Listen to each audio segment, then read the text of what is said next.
ఎవరైనా సరే కొత్తగా ఆఫీస్కు పోతే పాతోళ్ళ పనితీరును చూసి అక్కడి పద్ధతి ఏంటిది, లక్షణం ఏంటిది తెలుసుకుంటుంటారు. పాతోళ్ళని చూసి నేర్చుకుంటుంటారు. కానీ అదేందో ఏమో మరి పాతోళ్ళ పనితీరు ఎవ్వళ్లకు తెలియకుండా ఏపీల ఫైళ్ళన్నీ కాలవెడుతుర్రు. కొత్త సర్కారోళ్లకు దొరకకుండా రాత్రి రాత్రి బస్తాల కాగితాలను మసిబొగ్గు చేస్తుర్రు. మొన్న కృష్ణానది కరకట్ట మీద ఫైల్స్ కాలవెడితే ఇప్పుడు పుంగనూర్ల కాలవెట్టిర్రాట.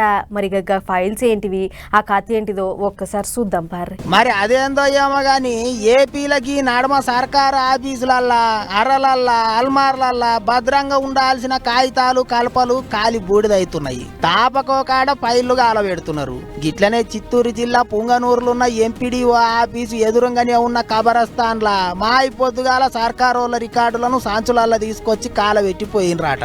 పొద్దుగాల శ్మశానంలో సలిమాటలు ఎవరు పెట్టినరబ్బా అని చూడబోతే సర్కారు ఫైల్స్ మాడి మసిబొగ్గైనాయట.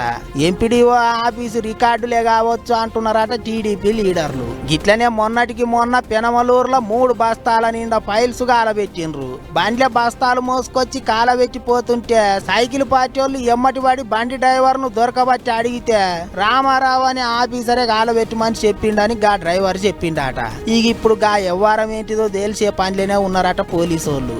ఫైల్స్ కాలబెట్టమని చెప్పిండని అంటున్న గా రామారావు అనే ఆఫీసరు ఇదివరకే మస్తు తాకట్ల వ్యవహారాలు నడిపించిండని కూడా అంటున్నారు. మరి ఆయన కథ ఏంటిదో ఏం చేసిండో ఇంకో నొద్దులైతే బయటపడుతుంది. గాని ఫైళ్లు కాలబెట్టుడేందో ఏమో చేసిన తప్పులు తాకట్లు కొత్త సర్కారోళ్లకు తెలియొద్దనే గిట్ల చేస్తున్నారు అని అనుకుంటారట. ఇప్పుడు అందరూ చేసిన తప్పు బూడిద చేస్తే పోతుందా, ఎప్పుడో ఓసారి బయటపడుతుంది అనుకుంటారట ఇంత మంది.